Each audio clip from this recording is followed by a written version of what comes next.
What's up? Matt from Fab here. Today got a bit of a update on this one. So if you didn't see the previous video, I'm now going to be fitting a turboed engine to this, which is this here. So I had a spare engine, which was a good low mileage engine. So I've just stripped it down. Well, I haven't stripped it down. I've just put a new water pump, cam belt on it, put some new gaskets on it, cleaned it up, painted it. It was a good engine anyway. And then I've got all my bits bolted on. So we've got bigger injectors in there. We've got the Garrett turbo bolted onto the Kraken manifold with a forge actuator. I've got my coolant lines made up. I've got my oil return, which has got a bung welded into the sump. Polybushed engine mounts on there. What else? Painted the rocker cover. I've got a sandwich plate for an oil cooler because obviously the turbo is going to really heat up the oil, so going to have to run an oil cooler.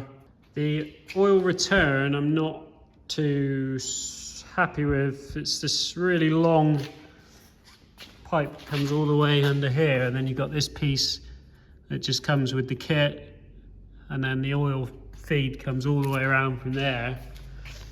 I'm going to see if I can route that somewhere else. I have been told you can use these oil ways here, so that would be a much nicer, shorter route. Could just come straight out of there into the turbo. What else have I done? Made some little bungs to plug these off. I skimmed the flywheel and also took a bit of weight out of it, and I've sent the flywheel off with the clutch cover, and I'm going to get that balanced, and then as soon as that's back I can bolt the flywheel on, and this is pretty much ready to drop in. So I had a few people ask if I was going to do it properly and do pistons and rods and all that kind of stuff, and the answer is no, I'm not. I have got a mate who's running a standard MX-5, makes like 270 horsepower, and it's on a stock engine. He track days it, and it's been reliable, so I know that it's achievable to get good power out of a stock engine. A lot of reading up I've been doing, it says that it's very dependent on the map and who mapped it, and I'm going to have it mapped by Guy Higgs, who did the map on this, and it's been absolutely faultless since he's worked his magic on it. So I spoke to him, he's up for doing it. He said there's a lot of stuff that can be set up on it to make it sort of safe, and that he would need it for like a decent amount of time to actually get it all done properly. So I'd like to try and do a bit more in-depth video of the tuning and get a bit more information on all the stuff that actually goes into it to do it properly and get sort of the best results. So I'm not going for mega power, I'm just going for reliability, and yeah, that should be achievable. The other thing is, I didn't really intend on doing an engine swap on this currently. I'm sort of deep into the mini project, and was, you know, I'm trying to fund that at the same time. This came up, this turbo kit came up cheap, and my thinking was I could sell this whole engine with throttle bodies, the complete exhaust system, like basically a drop-in engine. I think I could sell all of that for what I paid for the turbo kit. So essentially I will be turbo in the car, and it's not really going to cost me anything. So this whole engine setup will be for sale if anyone is interested. That's making 160 horsepower in its current state, which is basically a standard engine. If you had a Motorsport Electronics ECU, I could give you the map, and you could, you would have a drop-in engine, 160 horsepower, complete exhaust system, stainless manifold all the way through. The whole exhaust will come with it because I need to make a bigger exhaust anyway for this. I'm going to do a 3-inch all the way through. And also I'd kind of like reached a point where the car had done what I wanted it to do, which was just to be like a good fun track car. And I had reached a point where obviously I was building the Mini to go race, and then this was kind of like, what do I do? I need to sort of bring back a bit of enthusiasm for it. So I think once this is in there and it's got another 100 or so horsepower, that's definitely gonna bring back some enthusiasm for the car and make some good content. I've got some updated parts.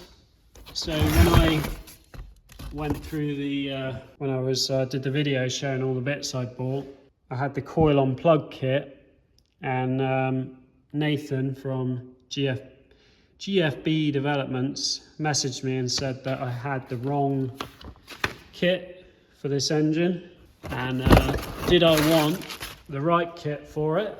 So obviously I said yes. So you get rid of these coil packs which are prone to failing, and on boosted applications apparently they don't have as strong enough spark. So this kit comes with the old one I think had Toyota coils. These are brand new NGK coils, and then the plate that sits on top is different because the other one didn't fit. So that sits like there, bolts on, and then they just press into there. And you've got a loom, and then you actually have to wire this in, and then you have to change something in the ECU to so that it recognizes the new parts. So when I get the engine in, I'll have to do the same thing for the injectors as well, put the size of the injectors in before I start it. And so I'll have to program these in as well, and then as long as the car runs and starts, then I can take it up to Guy, and he can work his magic and do any things that I've done wrong. So if you are looking for a coil on plug kit, give them a shout.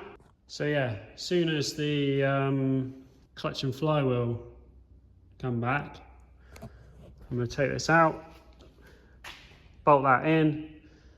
Then I've got to mount the intercooler, make an exhaust system, do all the piping, and fit an oil cooler.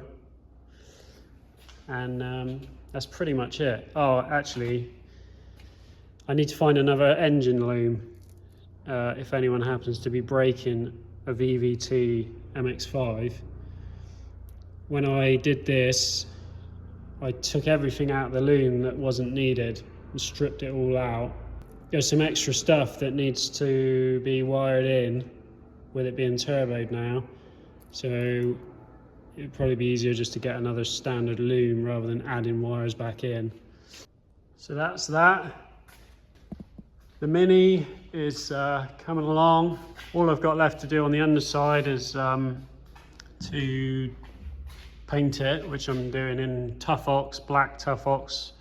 So I've just been stripping all the old underseal off, and as you can see, it's pretty mint under there. Painted all this in here. Come out good. I seam sealed everything, so this is completely sealed off. It's a completely sealed firewall from the boot to obviously the cabin. So yeah, really getting there now, just a bit of seam sealing to do. The rear subframe is kind of holding me up because it's I had it shot blasted and it came back more rusted than I thought, so I'm not sure whether to repair it or just buy a new one and start again. I have painted the front cross member, which looks good.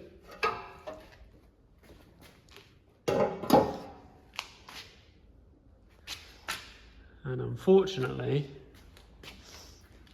I noticed after I painted it that this little metal ring in there, that's what locates the cone, it's missing in there. And I was sort of like mocking some parts up in there. Without that ring, the cone just flops around everywhere, so I need to make another ring the same size and weld it in. So it's gonna that's gonna obviously, you know, damage the paint, but it is what it is.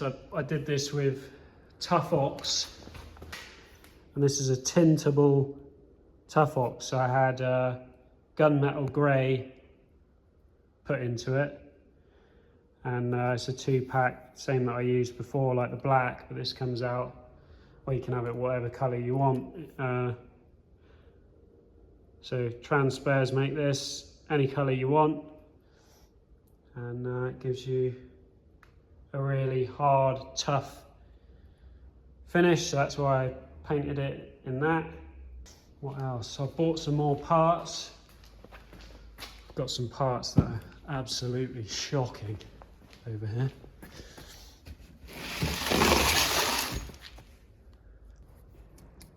So these are